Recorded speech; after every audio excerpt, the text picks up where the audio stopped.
భారత communist party మాజీ జాతీయ ప్రధాన కార్యదర్శి చంద్ర రాజేశ్వరరావు 30వ వర్ధంతి కొండాపూర్లోని సిఆర్ ఫౌండేషన్లో జరిగింది। ఈ సందర్భంగా మాజీ జాతీయ ప్రధాన కార్యదర్శి సూరవరం సుధాకర్ రెడ్డి, సిపిఐ జాతీయ కార్యదర్శి నారాయణ, సిఆర్ ఫౌండేషన్ కార్యదర్శి చెన్నంనేని వెంకటేశ్వరరావు, సిఆర్ ఫౌండేషన్ కోశాధికారి చెన్నకేశవరావు తదితరులు పాల్గొన్నారు।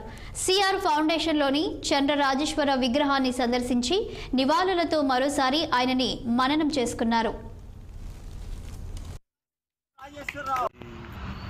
చంద్ర రాజేశ్వరరావు గారి 30వ వర్ధంతి సందర్భంగా ఒక శుభవార్త ఏంటంటే రాష్ట్ర ప్రభుత్వం ముఖ్యంగా రేవంత్ రెడ్డి ముఖ్యమంత్రి అయిన తర్వాత గతంలో టీఆర్ఎస్ ప్రభుత్వం 4 ఏళ్ల పాటు వాళ్ళు రెన్యూ చేయలేదు। ఈ గవర్నమెంట్ రాగానే ఫస్ట్ క్యాబినెట్లోనే ఈ ప్రతిపాదన పెట్టి 25 ఏళ్లకు మనకు తీసుకొచ్చారు।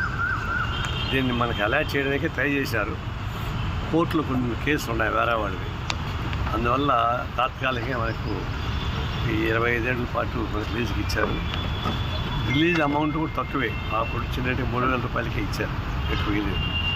అందువల్ల ఈ సిఆర్ ఫౌండేషన్ తరఫున సిఆర్ 30వ వర్ధంతి సందర్భంగా రాష్ట్ర ముఖ్యమంత్రి రేవంత్ రెడ్డి గారికి వాళ్ళ ప్రభుత్వానికి కృతజ్ఞతలు తెలియజేస్తా ఉన్నారు।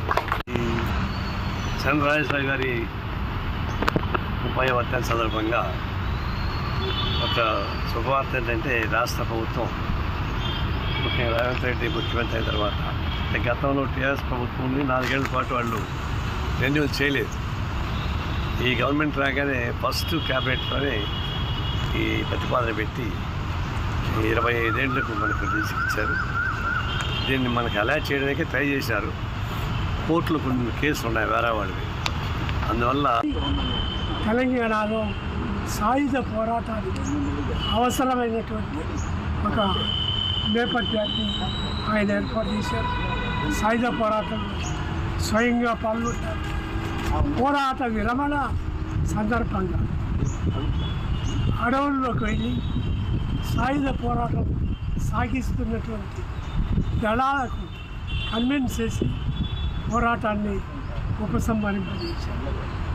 ఆ తర్వాత రాష్ట్ర కమ్యూనిస్ట్ పార్టీ కార్యదర్శి బాధ్యతలు నిర్వహించారు।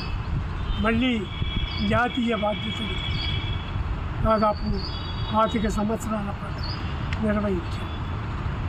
ఆయన అకుంఠిత దేశభక్తుడు, కమ్యూనిస్టు ఉద్యమ నిర్మాణంలో ఒక పెద్ద పాత్ర వహించిన నాయకుడు, లెనిన్ అవార్డు గ్రహీత।